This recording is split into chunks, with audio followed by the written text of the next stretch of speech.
What up, guys? You guys have been requesting more story times, and today's story is a special one, and it's fucking awesome. So I found footage of not one, but two of my first MMA fights from back in 2005. So you know on JK News and vlogs and maybe even some of the interviews that you guys read online, me and Joe always talk about how we met at an MMA gym. Well, this was the MMA gym that we met at. It was extremely hardcore, and looking back at this footage, I can't believe I fought my friends at 100%. So the style of this MMA gym, it was a mixture between Kyokushin karate and judo. So judo was the ground component of it. So you'll see we're wearing gis, and this is for a white belt test. And Kyokushin karate, for those of you guys that don't know, it's a very hardcore, full contact version of karate. If you look it up online, people are beating the crap out of each other with bare shins and shin kicks to the face and punches to the stomach and all that. And I think many people would consider this a smoker fight. Smokers are amateur fights that aren't sanctioned. They don't have a sanctioning body. It's usually within the school. So this is probably, so we still have like face masks, and we have very minimal thin like cotton gloves that look like socks with maxi pads. But it was really hardcore, and we went 100%. I'm going to be narrating and voiceovering over two fights. The first one, I fight someone that I've known for a while now. We wrestled on the same wrestling team in high school. He was like 3 or 4 weight classes above me, and he beat the living shit out of me. And then the second fight, I fight Ryan, who I returned the favor to. And a little backstory about the guy I'm fighting. His name is Ash, and I just really messed up. I don't think he should have beat the fuck out of me, but I was so emotional that day because there is this kind of rivalry. Like, we're two guys. At this point now, I gained like a good 30 pounds of muscle. So we're similar in size. I think he might be 200 and I was like maybe like 185. And so there was a lot riding on this fight between me and Ash at that school. Like, people were really looking forward to this fight because we're both muscular. And because I got overly emotional, I also drank 3 Red Bulls before the fight. And you'll see I did not fight smart. My striking for sure is better than his. His wrestling is better than mine. So I should have never let it gone to the ground. But because I was in such an emotional state, I messed up so bad. Check out that old school lower thirds. It says Bart versus Ash. And that's me with the happy faces on my gloves. I was such a goofball. All right, so we come out, and immediately you see me just lunge forward, which is okay. And then now he gets me in a hold, and instead of defending the hold, I start doing these stupid ass like flurry punches. So of course he's gonna take me down. He's in side control now, and instead of shrimping, which I also do know how to do, I just sit there. And I'm just throwing these stupid punches. You can hear everyone cheering my name, go Bart, go Bart. So all of my teammates are super supportive. But I'm just there, curled up, trying to get back in a position where I can brawl and strike instead of thinking, okay, now it's jiu-jitsu ground mode. How do I get out? And now he has me in full mount. And he's just, and of course he outweighs me by 15 pounds, so now it's even a harder position. But you'll see my legs are just flailing around. I'm not using any jiu-jitsu, trapping his leg to buck him off or anything. I was just in such an emotional state where I think for every punch that he punches me, I just want to return one. And it's going to be little punches that may hurt a little bit, but it's not doing anything effective. So he's just laying on me. I'm just getting more tired. And okay, my sensei came in because I think he saw that my mask was covering my face, so I couldn't breathe, so I think he adjusted a little bit. And you can see how flimsy these gloves are. You see Ash putting it on. It's literally a sock with a little bit of padding. It's nothing. Half the times when we're training, the gloves will slide all the way down the forearms or fly off or anything. So Ash is back in side control. I'm starting to shrimp a little bit. Oh, now he's just pounding the fuck out of my face.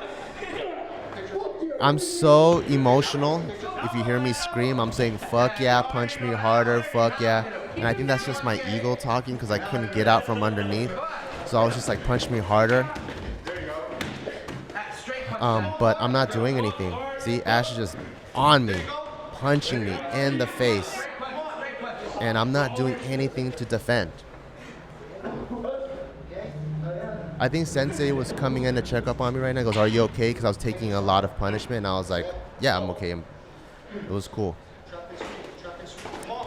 So I'm just fighting emotionally. I had 30 seconds left. I almost reversed him, but I couldn't get out. He's still beating the crap out of me. His mount is loose. I could have got out, but I just wasn't thinking good. So he just keeps pummeling me, ground and pound, full mount, punching me in the face. He gets an armbar. I didn't tap, but Sensei was being very responsible, and I don't think he wanted anything to break, because Ash is a very strong motherfucker, so I think he was trying to save my life. We get back up there. You see with my old Marine Corps haircut. We bow to each other. Kudos to Ash. You beat the living shit out of me, and I fucked up. One thing I really liked about this school, and actually a lot of Barbell Brigade is built off this school, is at this dojo, even though you pay your fees, there's a lot of respect. So when we finish training, we're the ones that mop and clean. And at the end of every single training session, we would get on our hands and knees and bow to each other and shake each other's hands and say, "Thank you for letting me use your body to practice and better myself. And thank you for letting each other beat each other up." So Ash beat the crap out of me, which shouldn't have gone down that way. I just fought a very emotional fight. So this is why I feel bad, because then now I fight Ryan, who now I'm like a good 30 pounds heavier than him. And I think in my mind, like in between these two fights, I was just sitting in the corner dwelling, thinking about what just happened. I'm like, I can't believe this happened this way. I was supposed to outstrike Ash, because in training, I've outstruck him many times. As long as I avoid him on the ground, he's a way better wrestler. And I was like, I was supposed to stay striking, but I messed up so bad. So now when I fight Ryan, it's not even Ryan in front of me anymore. It's just, I have to win. I just lost so badly. And here is my fight with Ryan. So now I'm still the guy with a happy face on his gloves. I'm the one facing the wall, facing the camera, and Ryan's in front of me. So now you can see I'm way more chill. I'm just kind of waiting for Ryan to react. And I'm just going to throw only power shots. I threw a switch kick as hard as I could, and I dropped Ryan to the ground.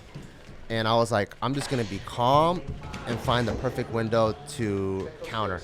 I threw a leg kick. You kind of see I hurt Ryan. Like, Ryan's kind of limping away. And this is how I was supposed to fight Ash, but I fucked up. Coming for a push kick. I knee Ryan. Everything was like everything I got. And looking back, I feel bad because Ryan's a good buddy of mine, but it is a fight, you know? And we do have face gear, so it is supposed to be 100% full contact. Through another switch kick. At this point in training, my left switch is one of my best go-to weapons, so I had to do it. So I think because I landed a clean gut shot, Sensei wanted to give Ryan like a standing 10 count to make sure he's okay. And Ryan's a tough motherfucker. He's also a fellow Marine, infantryman, been deployed multiple times. So it's going to take a lot to drop him. Ryan's much faster, quicker. So he's fighting a good game, but I think I just so overwhelmed with my... See, I almost tried to take his head off with that head kick. He throws a kick, grabbed the kick, socked him, took him down, and now I have side control, which is exactly what Ash had on me. And now I was like, okay, everything that happened in the last fight, that was supposed to happen in the last fight, I got to make sure it happens in this fight. And ironically, Ryan also wrestled with me in high school, and he was 2 or 3 weight classes below me.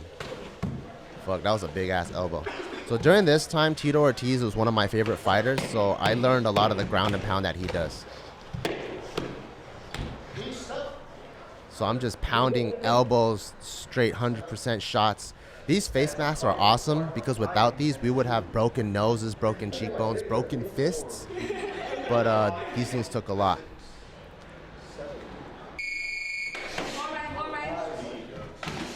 That was a good shot from Ryan. Popped me in the face. Got another takedown in. Got half guard, but now I'm back. Oh, Ryan shrimped really well, which is what I was supposed to do in the last fight. But you can see, like, this school was extremely hardcore, and this type of full contact fighting we did probably like 3 or 4 times a week, where we would go 100% against our buddies with Joe, with Ryan, and the fight's over. And Ryan took all that punishment. He was a tough dude. There you go again with my whack ass and no fade haircut. Yeah, and that was it. Those were my first 2 MMA fights from back in 2005. That's over 14 years ago. And this is where me and Joe met. And it was like a pretty serious place. It was really hardcore, and me and Joe would be really goofy and fuck around all the time. As you can tell, I have happy faces on my gloves. I've always been a goofball, even when I'm hyper aggressive. And but this one taught me a lot. This is like one of the biggest lessons where I learned, like, you can't fight emotionally. Like, if I were to fight someone pissed, I'd probably fight the worst fight ever. When I'm chill and zen, that's when I'm able to implement a game plan. And do I want to have my own like kickboxing fight now? Yeah, I do want to have an amateur one, just because I've learned so much since then, and the game has evolved since then. But I also look back at this and I'm like, man, the type of head trauma and damage that we got back in the day, I'm like, now that I'm a business owner and a dad, do I need to subject myself to that kind of stuff? Like, there's like CTE. They have a lot of studies about head trauma and how it negatively affects people's lives. So I don't know. It's still something I'm going back and forth on. Don't know exactly what I want to do, but it's really cool to find this footage of my first 2 MMA fights. So I had to share it with you guys. If I find more, I'll definitely share more footage, because it's hard to come by. You know, back in the day, not everyone was recording everything. So it was really cool. But thank you guys for always requesting these story times. It helps me relive the moment, and it helps me share stories with you guys. But if you guys have other story times, let me know in the comments below, and I'll try to either gather pictures or something else and tell more stories. Thank you guys so much. Peace.